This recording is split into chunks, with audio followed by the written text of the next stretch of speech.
treat for you. We have the Hutchings trio about to take the stage. Can I invite any of you, because of the intimate nature of what Ashley is going to be presenting to you with the trio and the spoken word element that I mentioned, as I say, if we could refrain from using the bar just for this set, that would be much appreciated. But please do come and sit down and move up and take a seat on the floor if you feel like it. Please do so. I know Ashley would welcome that.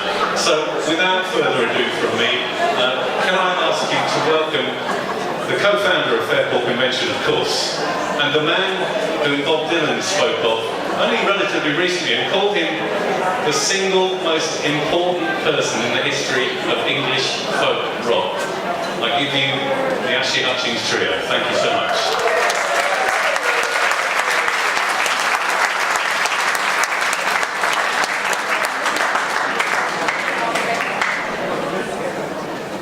Thank you. Hello. Okay.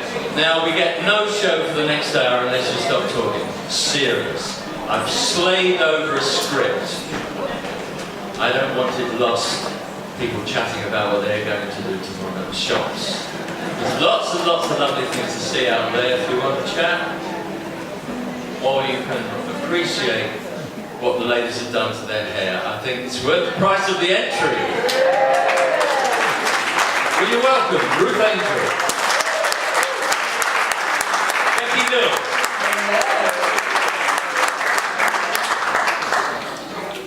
now get comfy.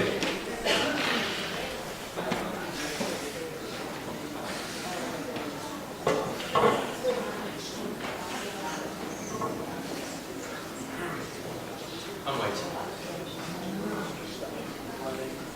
On Saturday, May the 27th, 1967, the gig guide in Melody Maker included this: Become Converted. Fairport Convention happened at St Michael's Church Hall, Golders Green, opposite Walworths.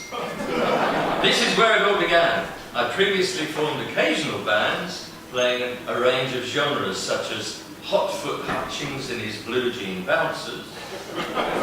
Serious stuff.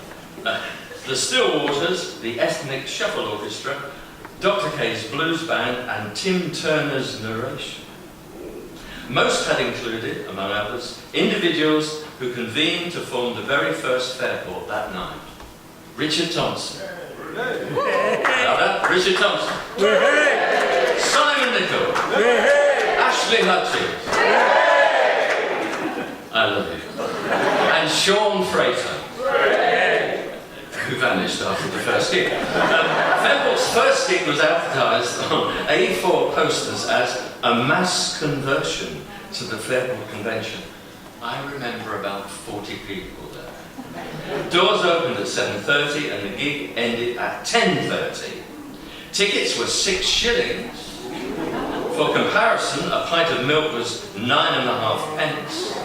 Petrol was 5 and 2pence a gallon. A single cost 6 and 8pence, an EP was 10 and 4pence, and LP set you back a whopping 32 and 6pence. Fairport's fee was £10. It cost £5 to hire the hall. Fairport spent the proceeds on a post-gig Chinese meal. Now, Fairport weren't, of course, the only band playing on that Saturday.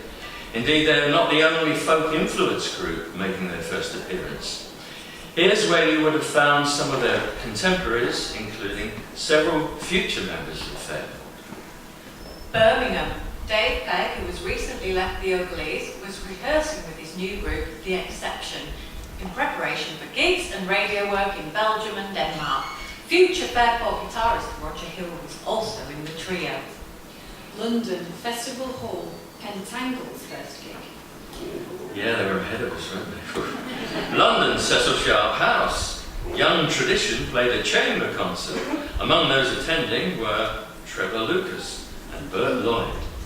Harrow, The Railway.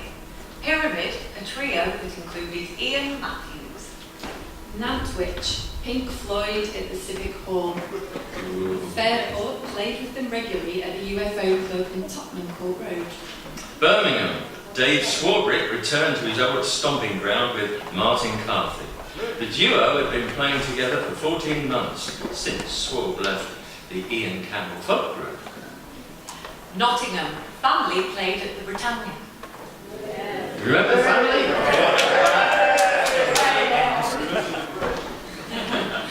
Salisbury, the Pretty Things. If you missed that, that was City Hall. Okay, Wood Green, North London. The Starting Gate Jazz Club featured Henry Lowther and his quartet. He played on Fairport's Got the Gear album. His wife, Claire, played cello on Fairport's second album, and she was in my class at school. Little known fact. And in North America, Santa Barbara, the Doors played Showground, devoting much of the set to an extended version of their new single, Light My Fire, which Fairport covered in a spoof version in BBC radio session in 1968. Richmond, Jefferson Airplane headlined the Vancouver Trips Festival. Fairport were often described as the English Jefferson Airplane, largely because they also had twin lead singers and one woman. In September 1968, Fairport shared the bill with the airplane in Parliament Hill Fields, North London, and it rained torrentially. I'm still drying out. Actually, there's a recording somewhere of Grace Slick. Come on, Grace Slick, lead singer of Jefferson Airplane. We all were in love with her. Anyway, there is a recording somewhere of Grace Slick at an English gig announcing that at the beginning, "Hi, we're the American Fairport Convention." Great. Why not? Anyway, music. What kind of music did we play at our very first gig? This is a Bob Dylan song, a little known one. Lay down your weary tune.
to